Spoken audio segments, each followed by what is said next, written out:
구독, 좋아요 꾹꾹 눌러주세요. 누르면 한국이 더욱 발전합니다. K원전, 체코의 수출 쾌거 해외 수주 16년만 일부 시작합니다. CNN 기자 브랜든이 목격한 한국 원전 기술의 충격적 진실. 기도입 서구 중심의 확고한 믿음. 안녕하세요. 저는 CNN에서 에너지 분야를 전문으로 취재하고 있는 브랜든 톰슨입니다. 제가 오늘 여러분께 들려드릴 이야기는 저의 20년 기자 생활을 통틀어 가장 충격적이었던 경험에 관한 것입니다. 그 경험이 제가 가지고 있던 모든 고정관념을 산산조각 내버렸거든요. 저는 MIT에서 원자력 공학을 전공한 후 CNN에 입사해 지난 20년간 전 세계 에너지 산업을 취재해왔습니다. 체르노빌 사고 이후의 원전 안전 기준 변화, 후쿠시마 원전 사고의 파장, 그리고 신재생 에너지의 부상까지 모든 굵직한 에너지 이슈들을 현장에서 직접 취재했습니다. 제가 워싱턴 DC의 고급 주택가에 살면서 매일 CNN 본사로 출근하는 것이 일상이었는데 저는 항상 한 가지 확신을 갖고 있었습니다. 바로 원자력 기술의 진정한 강자는 미국과 프랑스뿐이라는 것이었죠. 웨스팅하우스, GE, 그리고 프랑스의 아레바와 EDF. 이들이야말로 원자력 기술의 최고봉이라고 생각했습니다. 제가 수없이 취재했던 이들 회사의 첨단 기술과 축적된 노하우는 다른 나라가 쉽게 따라올 수 없는 수준이라고 확신했거든요. 그런데 올해 6월 편집장인 제임스 화이트가 저를 불러 말했습니다. 브랜든, 체코에서 흥미로운 일이 벌어지고 있어. 두코바니 원전 사업에 한국이 최종 후보로 올라갔다는데 내가 직접 가서 취재해보면 어떨까? 저는 솔직히 말씀드리면 그 순간 실소를 금할 수 없었습니다. 한국이 원전 수주 경쟁에서 프랑스와 경쟁한다고요? 제가 알기로는 한국의 원전 기술은 아직 미국과 프랑스에서 기술 이전을 받은 수준에 불과했거든요. 편집장님, 정말 한국이 프랑스 EDF와 경쟁할 만한 수준인가요? 제가 알기로는 한국의 원전 기술은 아직. 제임스 편집장이 미소를 지으며 끼어들었습니다. 브랜든, 그래서 내가 가야 하는 거야. 객관적이고 전문적인 시각으로 판단해줘. 혹시 우리가 놓치고 있는 것이 있을지도 모르거든. 저는 마지못해 고개를 끄덕였지만 속으로는 시간 낭비가 될 것 같다는 생각을 지울 수 없었습니다. 제가 그동안 취재해온 웨스팅하우스의 AP1000, 프랑스, EDF의 EPR 같은 최신 원전 기술들을 생각하면 한국이 과연 무엇을 보여줄 수 있을지 의문스러웠습니다. 동료 기자인 사라 밀러가 제게 다가와서 말했습니다. 브랜든, 아시아 국가들의 원전 기술을 너무 과소평가하지 마. 일본의 미쓰비시나 히타치도 상당한 수준이라고 들었어. 사라, 일본은 인정하지만 한국은 다르지. 아직 선진국들의 기술을 모방하는 수준에서 크게 벗어나지 못했다고 봐. 제가 그렇게 확신하는 이유가 있었습니다. 지난 몇 년간 제가 취재했던 미국의 원자력 전문가들이 한결같이 말해왔거든요. 조지아 공대의 로버트 스미스 교수는 항상 이렇게 말씀하시곤 했습니다. 브랜든, 원자력 기술은 하루아침에 만들어지는 것이 아니야. 수십 년간 축적된 경험과 노하우, 그리고 막대한 연구개발 투자가 뒷받침되어야 해. 한국이 우리 수준에 도달하려면 최소 20년은 더 필요할 거야. 그런 환경에서 자란 저로서는 한국의 원전 기술이 프랑스를 위협할 수 있다는 생각 자체가 비현실적으로 느껴졌습니다. 제가 매일 접하는 MIT의 연구 보고서들, 도에너지부의 기술 평가서들, 그리고 웨스팅하우스나 GE의 최신 개발 동향들을 보면 미국과 프랑스의 기술 격차는 여전히 압도적이었거든요. 출발 전날 밤, 저는 워싱턴의 고급 레스토랑에서 에너지부 출신의 마이클 존슨과 저녁을 함께했습니다. 마이클은 현재 에너지 컨설팅 회사를 운영하며 국제 원전 시장을 분석하는 전문가였습니다. 브랜든, 체코 프로젝트 취재라니 흥미롭네. 하지만 결과는 뻔하지 않나? 프랑스 EDF가 가져갈 게 분명해. 저도 그렇게 생각해요. 한국이 경쟁에 참여한다는 것 자체가 좀 의외였어요. 마이클이 고개를 끄덕이며 말했습니다. 한국이 기술적으로는 나쁘지 않지만 대형 원전 프로젝트를 독립적으로 수행한 경험이 부족해. 특히 유럽 시장은 안전 기준도 까다롭고 정치적 고려 사항도 많거든. 프랑스가 유리할 수밖에 없지. 저는 마이클의 말에 더욱 확신을 갖게 되었습니다. 체코 취재는 그저 형식적인 것에 불과할 것이고 결국 프랑스의 우월성을 재확인하는 기회가 될 것이라고 생각했습니다. 덜레스 국제공항에서 프라하행 비행기에 오르며 저는 노트북에 미리 준비한 기사 제목들을 적어두었습니다. 체코 원전 경쟁, 프랑스 EDF의 압도적 우위, 한국 원전 기술의 한계와 현실 같은 제목들이었죠. 저는 이미 결론을 내린 상태로 체코행 비행기에 몸을 맡겼습니다. 10시간의 비행 동안 저는 계속해서 서구 원전 기술의 우월성을 떠올렸습니다. 프랑스가 보유한 60여 기의 원전 운영 경험, 미국의 첨단 안전 시스템, 그리고 독일과 영국에서 진행되고 있는 차세대 원전 연구들 말입니다. 한국이 과연 이런 것들과 경쟁할 수 있을까요? 비행기 창문 밖으로 유럽 대륙이 펼쳐졌지만 저의 마음은 이미 서구 중심적 사고로 가득 차 있었습니다. 제가 곧 마주하게 될 현실이 저의 모든 편견을 뒤흔들어 놓을 거라는 사실을 그때는 전혀 몰랐습니다.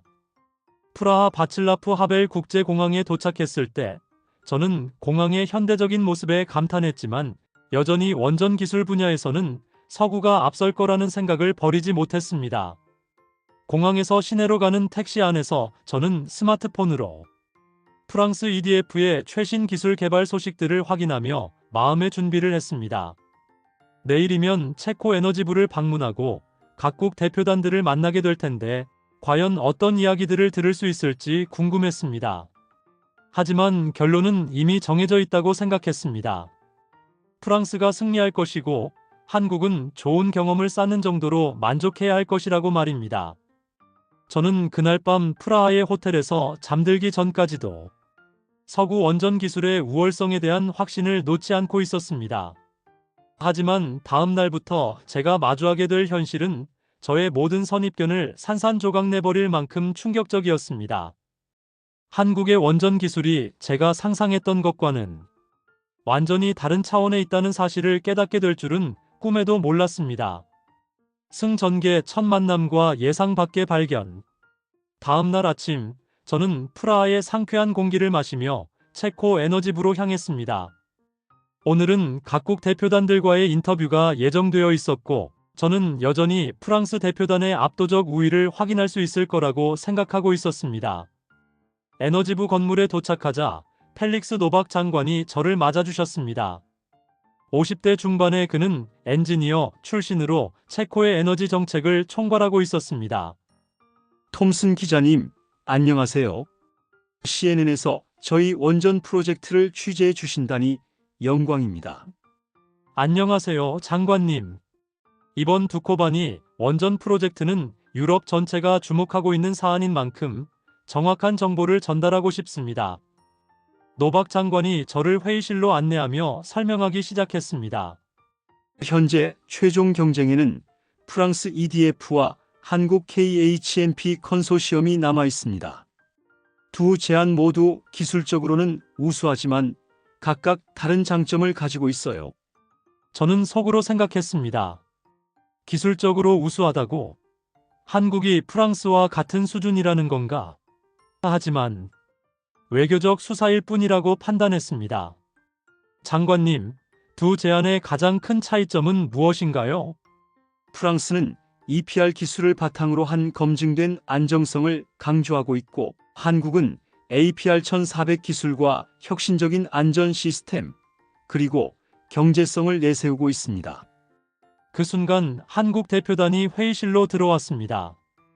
앞서 걸어오는 분이 이재훈 박사였는데 40대 초반의 그는 KAIST에서 원자력 공학 박사 학위를 받고 한국수력원자력에서 20년간 근무한 베테랑 엔지니어였습니다. 안녕하세요. CNN의 톰슨 기자님이시죠? 저는 한국수력원자력의 이재훈입니다. 이재훈 박사의 유창한 영어와 자신감 넘치는 태도에 첫인상은 나쁘지 않았습니다. 하지만 저는 여전히 한국 기술에 대해 회의적이었습니다. 네, 안녕하세요. 박사님의 기술 설명을 들어보고 싶습니다. 이재훈 박사가 태블릿을 꺼내며 설명을 시작했습니다. 저희 APR 1400은 140만 kW급 대용량 원자로로 현재 세계에서 가장 안전하고 경제적인 원전 모델 중 하나입니다. 특히 피동 안전계통과 72시간 비상전원 상실 대응 시스템은 후쿠시마 사고 이후 강화된 안전 기준을 모두 만족합니다. 제가 조금 흥미를 느끼기 시작했습니다. 72시간 비상전원 상실 대응이라니, 이는 상당히 인상적인 수치였습니다. 후쿠시마 사고에서 배운 교훈을 제대로 반영한 것 같았거든요. 흥미롭네요. 하지만 프랑스 EPR도 비슷한 안전 시스템을 갖추고 있지 않나요? 이재훈 박사가 자신있게 대답했습니다. 물론입니다. 하지만 저희는 한 발 더 나아가 능동형과 피동형 안전계통을 동시에 갖춘 다중방어 체계를 구축했습니다. 게다가 건설 기간도 EPR보다 2년 정도 단축할 수 있어요. 저는 놀라움을 감추려고 했지만 2년 단축이라는 것은 정말 큰 차이였습니다. 유럽에서 진행되고 있는 EPR 프로젝트들이 대부분 공기 지연으로 어려움을 겪고 있다는 것을 알고 있었거든요. 건설 기간 단축의 비결이 무엇인가요? 저희는 모듈화 공법과 디지털 트윈 기술을 활용합니다. 주요 부품들을 공장에서 미리 제작해서 현장에서 조립하는 방식이죠. 이를 통해 품질도 향상시키고 공기도 단축할 수 있습니다. 제가 점점 더 관심을 갖게 되었습니다. 모듈화 공법이나 디지털 트윈은 최신 건설 기술의 핵심이었는데 한국이 이를 원전 건설에 성공적으로 적용했다는 것은 상당히 인상적이었습니다. 그때 프랑스 EDF 대표단의 마크 듀폰이 들어왔습니다. 50대 후반의 그는 프랑스 원전 업계의 베테랑으로 유럽 전역의 EPR 프로젝트를 총괄하고 있었습니다. 톰슨 기자님 만나서 반갑습니다. 마크 듀폰입니다. 안녕하세요. 프랑스의 제안에 대해서도 궁금한 점이 많습니다. 마크 듀폰이 자신감 넘치는 표정으로 말했습니다. 저희 EPR은 이미 프랑스, 핀란드, 영국에서 운영되고 있는 검증된 기술입니다. 60년간 축적된 프랑스의 원전 운영 경험과 노하우를 바탕으로 한 세계 최고 수준의 안전성을 자랑하죠. 확실히 프랑스의 경험과 노하우는 인정할 만했습니다. 하지만 제가 방금 들은 한국의 기술 설명도 만만치 않았습니다. 듀폰님, EPR의 건설 기간 지연 문제에 대해서는 어떻게 생각하시나요? 마크 듀폰의 표정이 약간 굳어졌습니다. 초기 프로젝트에서는 일부 지연이 있었지만 이제는 모든 문제가 해결되었습니다. 체코 프로젝트에서는 그런 일이 없을 것입니다. 그 순간 이재훈 박사가 끼어들었습니다. 물론 EPR도 훌륭한 기술입니다. 하지만 저희는 UAE 바라카 원전에서 4기를 모두 예정대로 완공한 실적이 있습니다. 특히 1호기는 계약 후 8년 만에 상업 운전을 시작했죠. 저는 깜짝 놀랐습니다. 8년이라는 기간은 정말 짧은 것이었습니다. 최근 서구에서 진행되는 원전 프로젝트들이 대부분 15년 이상 걸리는 것을 생각하면 놀라운 수치였습니다. 마크 듀폰이 약간 당황한 기색을 보이며 대답했습니다. 바라카 프로젝트는 특수한 조건에서 진행된 것입니다. 유럽의 까다로운 안전 기준과는 다르죠.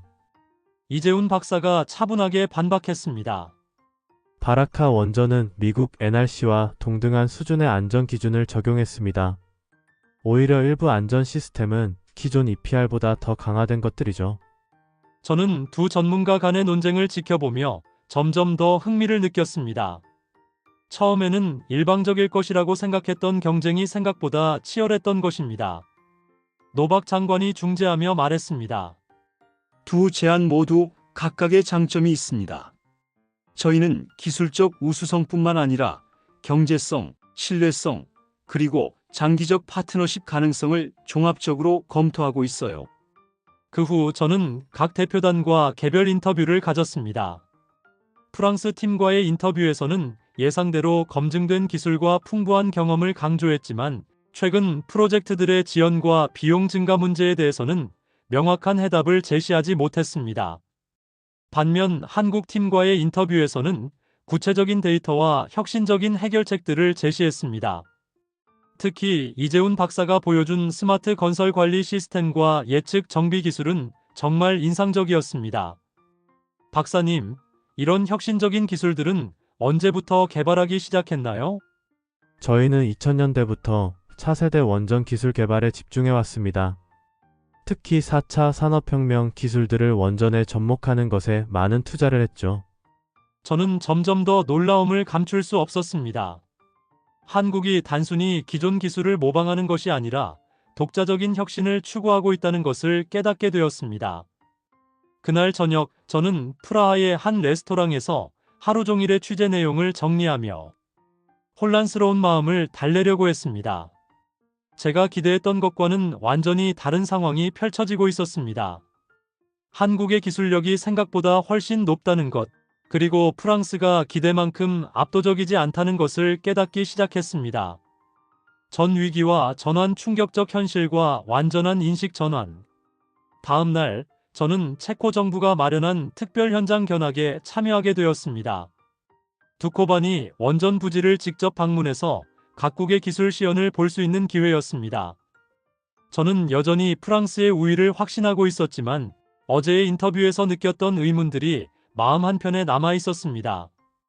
두코바니로 가는 버스 안에서 저는 안나 코발이라는 흥미로운 인물을 만났습니다. 40대 초반의 그녀는 과거 환경운동가였지만 현재는 원전 찬성론자로 돌아선 에너지 정책 전문가였습니다. 톰슨 기자님, 저는 안나 코발입니다. 체코 에너지 정책 연구소에서 일하고 있어요. 안녕하세요. 환경운동가에서 원전 찬성론자로 바뀌셨다고 들었는데 특별한 이유가 있나요? 안나가 진지한 표정으로 대답했습니다. 기후변화와 에너지 안보 문제를 깊이 연구하다 보니 원전의 필요성을 인정하게 되었어요. 하지만 어떤 원전이든 다 좋다는 건 아니에요. 안전하고 경제적이며 환경 친화적인 원전이어야 하죠. 그렇다면 이번 경쟁에서는 어느 쪽을 선호하시나요? 안나가 잠시 망설이다가 말했습니다. 솔직히 처음에는 프랑스를 선호했어요. 하지만 한국의 제안서를 자세히 검토해 보니 생각이 바뀌었습니다. 저는 깜짝 놀랐습니다. 환경 전문가가 한국을 선호한다니요. 어떤 점이 그렇게 인상적이었나요? 한국의 APR 1400은 탄소 배출량이 EPR보다 20% 적고 방사성 폐기물 발생량도 15% 줄였어요. 게다가 해체 비용까지 고려한 전생의 비용이 훨씬 저렴하죠. 저는 이런 구체적인 수치를 처음 들었습니다. 환경 측면에서도 한국이 우위에 있다는 것이 믿기 어려웠습니다. 두코바니 부지에 도착하자 각국 대표단들이 설치한 시연 부스들이 보였습니다. 프랑스 부스는 화려한 디스플레이와 함께 EPR의 장점들을 홍보하고 있었고 한국 부스는 상대적으로 소박해 보였지만 실제 작동하는 모형들로 가득했습니다. 이재훈 박사가 저를 한국 부스로 안내해 주셨습니다. 기자님, 저희의 핵심 기술들을 직접 보여드리겠습니다. 첫 번째로 보여준 것은 피동 안전계통의 실제 모형이었습니다. 박사님이 버튼을 누르자 모형 안에서 물이 자연 순환하며 냉각이 이루어지는 과정이 눈에 보였습니다. 이 시스템은 전력 공급이 완전히 중단되어도 중력과 자연, 대류만으로 72시간 동안 원자로를 안전하게 냉각시킬 수 있습니다. 후쿠시마 사고의 핵심 교훈을 반영한 거죠. 저는 실제로 작동하는 모습을 보며 감탄할 수밖에 없었습니다. 이론이 아닌 실물로 확인할 수 있다는 것이 매우 인상적이었습니다. 정말 놀랍네요. 그런데 프랑스 EPR도 비슷한 시스템이 있지 않나요? 이재훈 박사가 미소를 지으며 대답했습니다. EPR도 피동 안전계통이 있지만 저희는 한 단계 더 나아갔습니다. 능동형과 피동형을 동시에 갖춘 이중 안전망이죠. 그 다음에 보여준 것은 더욱 충격적이었습니다. 홀로그램으로 구현된 3D 원전 모델이 실시간으로 모든 시스템의 상태를 보여주고 있었습니다. 이것은 디지털 트윈 기술입니다. 실제 원전과 동일한 가상 모델을 만들어서 모든 상황을 실시간으로 시뮬레이션할 수 있어요. 문제가 발생하기 전에 미리 예측하고 대응할 수 있죠. 저는 완전히 압도되었습니다. 이런 수준의 기술을 한국이 보유하고 있다는 것이 믿기 어려웠습니다. 실리콘밸리의 IT 기업들에서나 볼 수 있을 법한 첨단 기술이었거든요. 박사님, 이런 기술은 언제부터 개발하기 시작했나요? 2010년대부터 본격적으로 시작했습니다.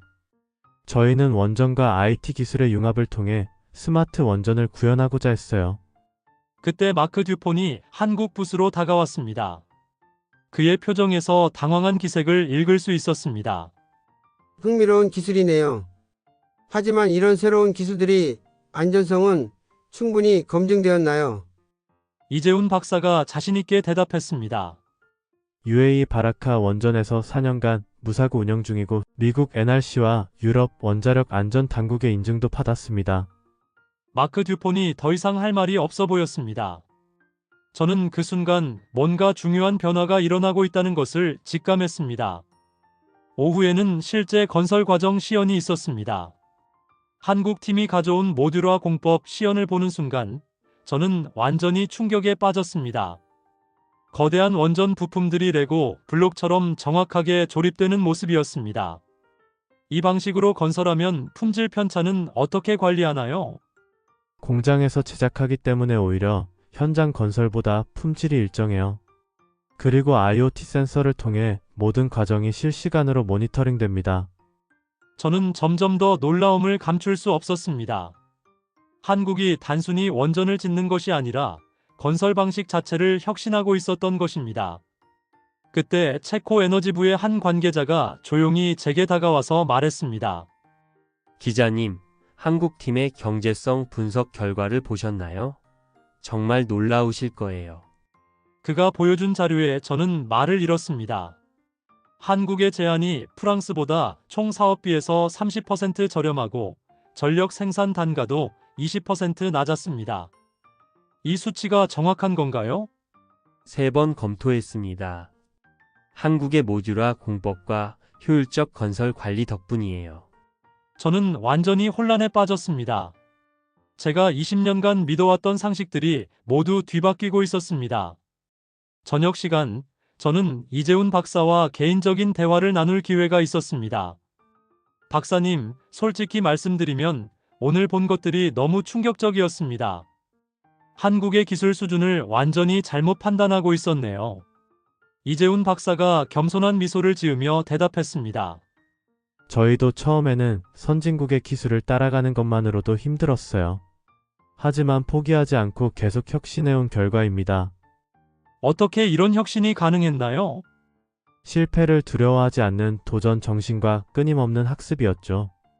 그리고 무엇보다 안전을 최우선으로 하는 철학이 바탕이 되었습니다. 저는 그의 말에 깊은 감동을 받았습니다. 한국이 단순히 기술을 모방한 것이 아니라 독자적인 혁신을 이뤄낸 것이었습니다. 그 순간 안나 코발이 다가와서 말했습니다. 기자님, 오늘 시연을 보시고 어떤 생각이 드세요?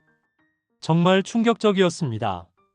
제가 가졌던 편견들이 모두 잘못되었다는 것을 깨달았어요. 안나가 고개를 끄덕이며 말했습니다. 저도 처음에는 그랬어요. 하지만 사실과 데이터는 거짓말하지 않죠. 그날 밤 호텔로 돌아가는 버스 안에서 저는 깊은 성찰에 빠졌습니다. 제가 20년간 쌓아온 모든 상식과 편견들이 한순간에 무너져 내렸습니다. 한국의 원전 기술이 단순히 프랑스와 경쟁하는 수준이 아니라 일부 분야에서는 앞서고 있다는 것을 인정할 수밖에 없었습니다. 특히 충격적이었던 것은 경제성이었습니다. 서구의 원전들이 건설비 폭등과 공기 지연으로 어려움을 겪고 있는 동안 한국은 정반대의 길을 걸어가고 있었습니다. 더 안전하면서도 더 경제적인 원전을 만들어낸 것이었습니다. 저는 그날 밤 잠들기 전까지 계속해서 오늘 본 것들을 되새겼습니다. 디지털 트윈 기술, 피동 안전 계통, 모듈화 공법, 그리고 무엇보다 안전을 최우선으로 하는 철학. 이 모든 것들이 한국을 세계 최고 수준의 원전 기술 보유국으로 만들어 놓았습니다. 제가 내일 체코 정부의 최종 발표를 듣게 될 텐데, 이제는 결과가 어떻게 나올지 정말 궁금해졌습니다. 그리고 미국으로 돌아가서 이 놀라운 경험을 어떻게 전달해야 할지 고민이 되기 시작했습니다. K원전, 체코의 수출 쾌거 해외 수주 16년만 1부는 여기까지입니다. K원전, 체코의 수출 쾌거 해외 수주 16년만 2부는 시청해주세요. 감사합니다. 구독, 좋아요 눌러주세요. 대한민국이 더 발전합니다. K원전, 체코의 수출 쾌거 해외 수주 16년만 2부 시작합니다. CNN 기자 브랜든이 목격한 한국 원전 기술의 충격적 진실. 결 마무리 깨달음과 새로운 시작. 다음 날 아침, 체코 정부는 마침내 최종 결정을 발표했습니다. 펠릭스 노박 장관이 기자회견장에서 엄숙한 표정으로 발표를 시작했습니다. 신중한 검토 결과 체코 정부는 한국 KHNP 컨소시엄을 두코바니 원전 건설 사업자로 최종 선정했습니다. 그 순간 기자회견장은 술렁였습니다. 저 역시 예상은 하고 있었지만 실제로 듣는 순간 큰 충격을 받았습니다. 한국이 정말로 해냈습니다. 노박 장관이 선정 이유를 설명했습니다. 한국의 제안은 기술적 우수성, 경제성, 그리고 안전성 모든 면에서 뛰어났습니다. 특히 혁신적인 안전 시스템과 디지털 기술의 융합은 체코의 미래 에너지 정책과 완벽하게 부합했습니다. 저는 이재훈 박사의 표정을 바라보았습니다. 그는 기쁨을 감추려고 노력하고 있었지만 눈가에 맺힌 눈물을 숨길 수는 없었습니다. 기자회견 후 저는 이재훈 박사와 개별 인터뷰를 가졌습니다. 박사님, 축하드립니다. 지금 기분이 어떠신가요? 감사합니다. 정말 믿기 어려워요. 하지만 이제 시작입니다. 체코 국민들의 기대에 부응하는 세계 최고 수준의 원전을 건설해야 하니까요. 이번 승리의 의미를 어떻게 평가하시나요? 이재훈 박사가 깊은 감동이 담긴 목소리로 말했습니다. 한국 원전 기술의 우수성을 세계에 알린 것도 의미 있지만 더 중요한 것은 안전하고 깨끗한 에너지로 인류의 미래에 기여할 수 있다는 점입니다. 그의 말에 저는 깊은 감명을 받았습니다. 단순한 사업적 성공을 넘어서는 철학이 느껴졌습니다. 한편 마크 듀폰과도 짧은 대화를 나눴습니다. 그는 실망감을 감추지 못하고 있었습니다. 듀폰님, 이번 결과에 대해 어떻게 생각하시나요? 물론 실망스럽습니다. 하지만 한국의 제안이 우수했다는 것은 인정해야겠네요. 저희도 더 혁신적으로 변해야 한다는 교훈을 얻었습니다. 그의 솔직한 인정에 저는 놀랐습니다. 자존심이 강한 프랑스 엔지니어가 한국의 우수성을 인정한다는 것이 매우 의미 있게 느껴졌습니다. 안나 코발과도 대화를 나눴습니다. 코발님, 예상하신 결과인가요? 어느 정도는 예상했어요. 한국의 제안이 모든 면에서 더 나았거든요. 특히 환경 친화적인 측면에서는 비교할 수 없었죠. 이번 결과가 유럽 원전 시장에 어떤 영향을 미칠까요?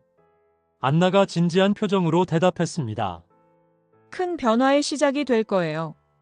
다른 유럽 국가들도 한국 기술에 주목하기 시작할 겁니다. 프라하를 떠나는 비행기에서 저는 지난 며칠간의 경험을 정리해 보았습니다.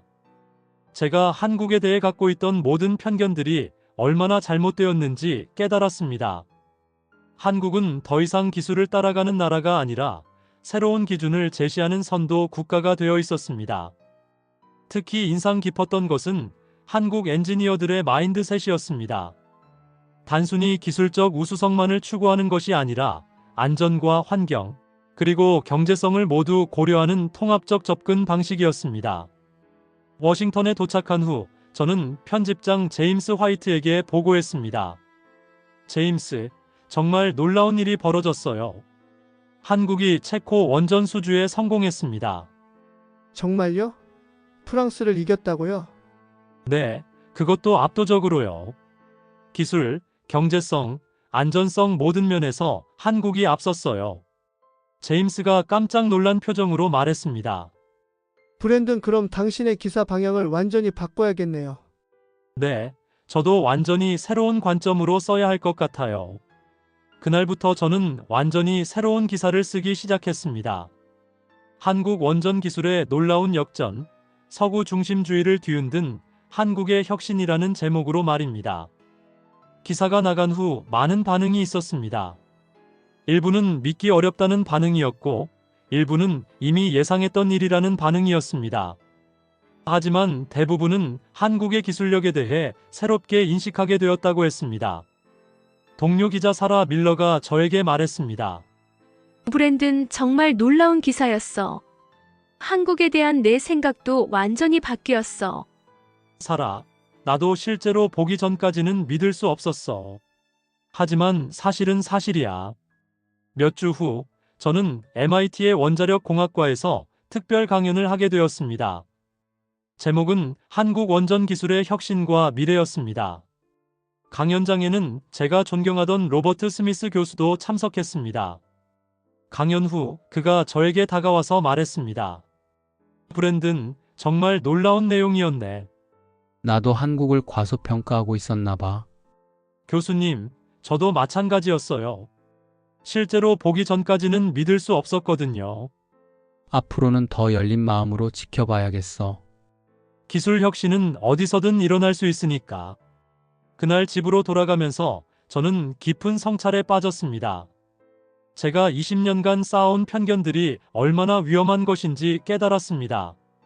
선입견은 진실을 보지 못하게 하고 새로운 가능성을 차단해버립니다. 한국의 원전 기술 혁신은 단순한 기술적 성취를 넘어서는 의미가 있었습니다.